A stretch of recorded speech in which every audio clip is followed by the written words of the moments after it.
Right, everyone, hello and welcome back to an English video.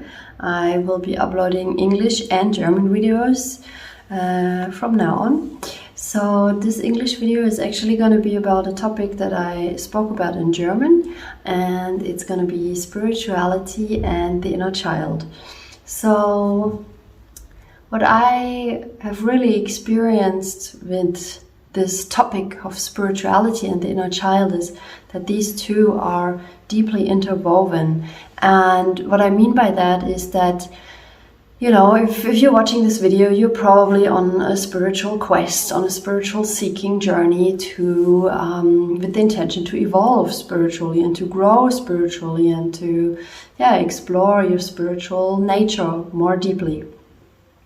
So what I experienced in myself and in the spiritual world a lot is this striving for spiritual evolution and for spiritual insights and for unlocking of our supernatural gifts and abilities. And so there's this striving to go like up and to expand and grow and raise the frequency. But at the same time, there's often a deep ignorance of the inner child. And from my personal experience, this kills our evolution. Because the inner child, let's face it, it's part of our life experience. We are born, and in the beginning of our lives, we are children. So unfortunately, we are born into a world that is really actually painful for us as sensitive beings, right? We are not really invited to be our authentic selves, so we are not really invited to stay curious, to stay open, to stay excited and explorative, but we learn bit by bit that this world runs on certain rules and regulations and morals, and that we need to stick to them. And the problem with these norms and rules and regulations is that here in the Western world, I mean, there's different cultures, so I can speak for the Western world or for where I'm from, Germany. But the problem with these rules and regulations and norms is that they are very limiting to our soul self. And to the inner child, to the child.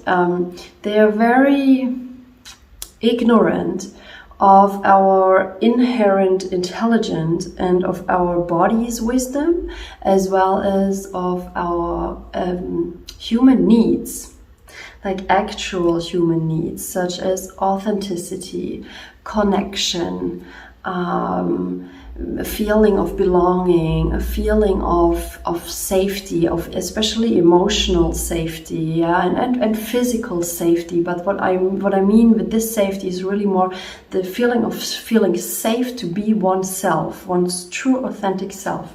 So as children, we learn pretty soon that it's not okay to be ourselves. It's not okay to be loudly happy. It's not okay if we feel upset about something. Our anger is often not welcome because it is very strong. Our emotions as children are very strong, and they do require the adults around us to be there for us and to support us through the emotional experience. So there's actually a whole very good book about this called Rest, Play, Grow from Deborah McNamara, who talks about this. And I also think that Dr. Gabor Mate's work is pretty brilliant on this topic. So we learn as children to suppress parts of ourselves. And, it's also the intuitive parts, it's the very sensitive parts, it's the parts of us that are also able to be super present. As children, if you watch a young child, you see them walking around and being like stopping every couple of meters to explore something that's lying on the floor, to explore a flower they see, to explore just exploring what we adults often deem as useless or unnecessary or boring or things like that. The kid is like super curious about all these different things, as well as very actually I feel like children are often very intuitive about the world around them. They are very sensitive to energies, for example. So, and they're curious, right? So when we go into our spiritual exploration journey, on one hand, actually, I also want to mention here, most of us who come into the spiritual seeking journey come from some kind of pain, because I honestly don't really think like we wouldn't go looking for something if we would feel good. I mean, we all look for something because we are curious beings and we want to grow, and we all have emotional pain inside of us, actually, is my observation. So we come into the spiritual world because it promises us liberation from our human suffering, right? So we go in there, we might start reading about philosophies, we might start reading the Yoga Sutras, and we start learning about the mastering our minds, and we may start reading about samadhi, which is in Sanskrit, the old Indian language. Samadhi means like basically liberation. That's pretty much the word. So we feel like we're being promised these things, and often we start hearing about them first or reading about them first, or we may experience glimpses of them in meditation. But then we go back out into the real world and everything is still kind of the same, or maybe even worse, because now we have an idea that there is another state of being possible for us, but we are not seeing that state in the world around us, and we are struggling to keep up that state within ourselves as we move through this world. So what we tend to do is to be upset about the world, be upset about ourselves if we don't feel liberated, if we don't feel free from our suffering. And we keep constantly thinking that there's something wrong with us, that there's something wrong with the world. And I do think totally that the world can be a much more beautiful and harmonious place, and that we humans can be much more in harmony within ourselves. But the path to get there is through the work with the inner child.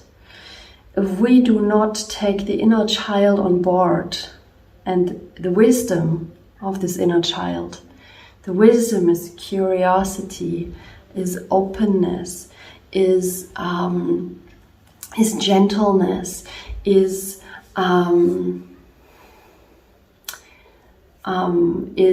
a need for feeling nurtured, a need for feeling cared for. So if we go inside of ourselves and reconnect with this lost inner child within ourselves that feels hurt, that feels unseen, that feels misunderstood because of the experiences from the past. So if we go back into ourselves, meeting that inner child and learning to take it on board in our life's journey. So learning to take it on board usually involves learning a great deal of compassion, a great deal of listening, of being present. And if you may notice, these are all qualities that we strive for in our spiritual evolution. At least that's how I understand it, and that's what I strive for. So bringing the inner child home, taking the inner child on board of our spiritual evolution or even personal development evolution, and really integrating the inner child into our experience is actually what propels us forward in our evolution, rather than keeping us stuck. What is keeping us stuck, or what is like slowing us down, or what keeps us in struggle is the ignoring or the fighting against those deep inner child needs of needing to feel seen, needing to feel belonging, needing to feel understood, needing to feel loved, needing to feel safe. These are very human needs. So here's another thing. We want to transcend all that human stuff possibly, and we want to just be spiritual. But we came here as spiritual beings. We are already spiritual anyways. And we came here to have the human experience. So it's about actually learning to be deeply human. And it is my experience, the more I learn to be deeply human, the more I allow myself to be deeply human and to fulfill those truly human needs of needing to be seen, needing to belong, needing to feel cared for by others that I trust, the more I allow myself to fulfill these needs or have these needs met by others, the more I actually feel at home in this body, in this incarnation on this planet, and the more I equally actually feel the magic, you know, the spirituality of all of that as well. So it goes both sides. The more I go into the depth, the more I also go into the expansion. It's very, it might sound paradox, but it's actually true from my experience, and some people also talk about this.